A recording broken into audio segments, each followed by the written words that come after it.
Hello friends, నేను doctor Mounika 49 hospital Dilsukh Nagar బ్రాంచ్లో infertility స్పెషలిస్ట్గా పనిచేస్తున్నాను. ఈరోజు మనం డిస్కస్ చేసుకోబోయే టాపిక్ వచ్చేసి వన్ పారమౌంట్ ఇంపార్టెంట్ టాపిక్ అండి of male infertility, azoospermia. So what is azoospermia?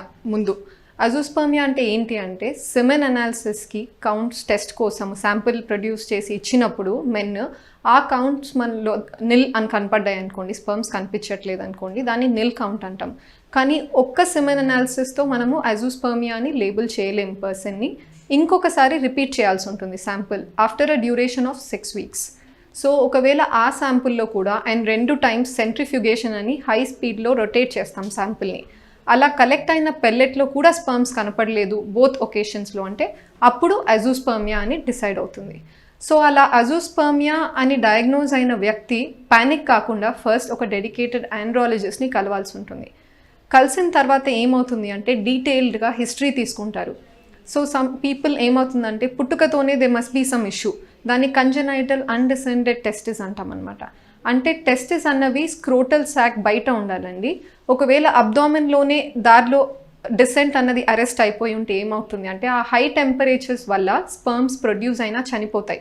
So ఇలాంటి సందర్భాల్లో కూడా అజూస్పర్మియా వచ్చే ఛాన్స్ ఉంటుంది. కాబట్టి హిస్టరీలో that is one important factor we try to collect. Next ఏం అడుగుతామంటే any trauma, road traffic accident అయి ఉండొచ్చు, ఎనీ ఇంజురీస్ అయి ఉండొచ్చు, లోకల్గా టెస్టిస్కి ఏమైనా ఇంజురీ జరిగిందా అడుగుతాము. నెక్స్ట్ వచ్చేసి ఇన్ఫెక్షన్స్ అండి, సెక్షువల్లీ ట్రాన్స్మిటెడ్ డిసీజెస్ కానీ లేదా మమ్స్ అంటాము. సో మమ్స్ వైరల్ ఇన్ఫెక్షన్ ఏమన్నా చైల్డ్హుడ్లో వచ్చిందా. సో ఈ ఇన్ఫెక్షన్స్లో ఏమవుతుందంటే స్పర్మ్స్ బయటికి వచ్చే దారిలో ఎక్కడన్నా అడ్డంకు ఉండొచ్చు, దానివల్ల మనకు స్పర్మ్స్ కనపడవు శాంపిల్లో.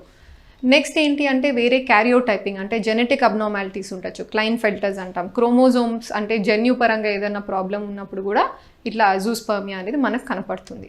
సో ఈ క్లినికల్ హిస్టరీ అనేది డీటెయిల్గా తీసుకున్న తర్వాత నెక్స్ట్ ఏం చేస్తారంటే లోకల్గా ఎగ్జామిన్ చేస్తారు. ఏంటి అంటే లోకల్గా ఏమన్నా స్వెల్లింగ్ కనపడుతుందా, రెడ్నెస్ కనపడుతుందా, సైన్స్ ఆఫ్ ఇన్ఫెక్షన్ ఏమన్నా ఉన్నాయా, ఇవన్నీ చూస్తామన్నమాట టెస్టెస్లో. తర్వాత సైజ్ ఎలా ఉంది, కన్సిస్టెన్సీ ఎలా ఉంది, ఇవన్నీ ఎగ్జామిన్ చేస్తారు ఆండ్రాలజిస్ట్. తర్వాత ఇన్వెస్టిగేషన్స్ ఉంటాయండి, బ్లడ్ ఇన్వెస్టిగేషన్స్ ఉంటుంది, స్కాన్ ఉంటుంది. బ్లడ్ ఇన్వెస్టిగేషన్స్ ఏంటి అంటే we are trying to figure out problem ఎక్కడుంది అని. ప్రీ టెస్టిక్యులారా, టెస్టిక్యులారా, పోస్ట్ టెస్టిక్యులారా అంటాం. అంటే ప్రీ టెస్టిక్యులార్ అంటే ఏంటి అంటే బ్రెయిన్ నుంచి మనకు కొన్ని సిగ్నల్స్ వస్తాయి టెస్టిస్కి ప్రొడ్యూస్ చేయడానికి స్పర్మ్స్. సో ఆ సిగ్నల్స్ అడిక్వెట్గా లేకపోవడం వల్ల ఈ కండిషన్ వచ్చిందా, లేదా ఒకవేళ టెస్టిస్లో ప్రొడక్షన్ ప్రాబ్లం ఉందా, అప్పుడు ఏమవుతుందంటే బ్రెయిన్ సిగ్నల్స్ని ఎక్కువగా ప్రొడ్యూస్ చేస్తుంది. ఆ తర్వాత ఒకవేళ బయటకు వచ్చే దారిలో అడ్డంకు వల్ల ఇవన్నీ జరుగుతున్నాయా, అప్పుడు మనకి ఇచ్చిన బ్లడ్ టెస్ట్ హార్మోన్స్ అవన్నీ నార్మల్ వస్తాయి. సో బేస్డ్ ఆన్ ఈ hormonal investigations we can find out problem ఎక్కడ ఉంది అని చెప్పేసి. నెక్స్ట్ వచ్చేసి స్క్రోటల్ డాప్లర్ అంటామండి. లోకల్గా స్క్రోటల్ స్కాన్ చేస్తాము. ఎందుకు అంటే we want to rule out లోకల్గా ఏమన్నా ఇన్ఫెక్షన్స్ కానీ, వారికోసీల్ అంటాం కండిషన్, బ్లడ్ కానీ ఏమన్నా ఫ్లూయిడ్ కానీ టెస్టిస్ చుట్టూ చేరుకుందా, దానివల్ల లోకల్గా టెంపరేచర్ ఎలివేటెడ్ ఉందా, ఇవన్నీ రూల్ అవుట్ చేసుకోవడానికి స్కాన్, బ్లడ్ టెస్ట్ చేస్తాం. And one more important blood test అండి క్యారియోటైపింగ్ అంటాం. Like I discussed genetic problems వల్ల అజూస్పర్మియా రావచ్చు అని చెప్పేసి, సో అవి రూల్ అవుట్ చేసుకోవడానికి మనం క్యారియోటైపింగ్ అన్న పద్ధతి టెస్ట్ కూడా చేసుకుంటాం అనమాట. ఇంకొకటి ఏంటి అంటే వై క్రోమోజోమ్ మైక్రో డిలీషన్ అంటామండి. ఈ వై క్రోమోజోమ్ అన్నది స్పెసిఫిక్గా మేల్స్లో ఉంటుంది. ఫీమేల్స్లో అయితే the chromosomal setup is 46XX, but మెన్లో 46XY ఉంటుంది. So Y is exclusive for males. So ఈ వై క్రోమోజోమ్ మీద దెర్ ఇస్ సర్టన్ రీజన్, ఆ రీజన్లో జీన్ డెలీషన్ అయితే కూడా అజూస్పర్మియా అయ్యే ఛాన్స్ ఉంటుంది.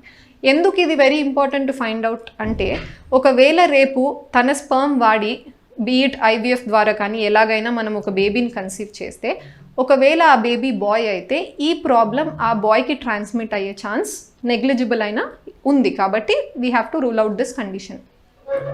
నౌ ఇన్ ద పాస్ట్ కొన్ని years back, like a decade back మీరు అడిగితే అజూస్పర్మియాకి the only answer used to be IUI donor స్పర్మ్తో. కానీ ఇప్పుడు దట్స్ నాట్ ద కేస్ అనమాట. బికాజ్ అడ్వాన్స్ టెక్నాలజీ వచ్చింది, IVF ఉంది, అందులోనూ ICSI అంటాం అనమాట.